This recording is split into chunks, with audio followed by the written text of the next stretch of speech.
Welcome to our video on how to enable notifications for account suggestions on Instagram using your PC, following the latest update. Let's dive right in.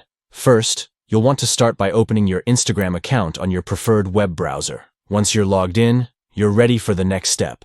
Look to the bottom left corner of your screen. You'll see a small icon that looks like 3 horizontal lines. This is your More Options icon. Go ahead and click on that to open a menu. Now, from the options listed, select Settings. You'll find this option towards the bottom of the menu. Clicking on this will take you to a new settings page. Next, in the settings menu, find and select Notifications. This is where you can customize how you receive updates from Instagram. In the Notifications section, look for an option labeled Push Notifications. Click on this, and it will take you to a list of different notification settings available for your account. Lastly, locate the section called Account Suggestions. You'll see a toggle here. Simply switch it to On. This enables notifications specifically for suggestions of new accounts you might be interested in following. And that's it.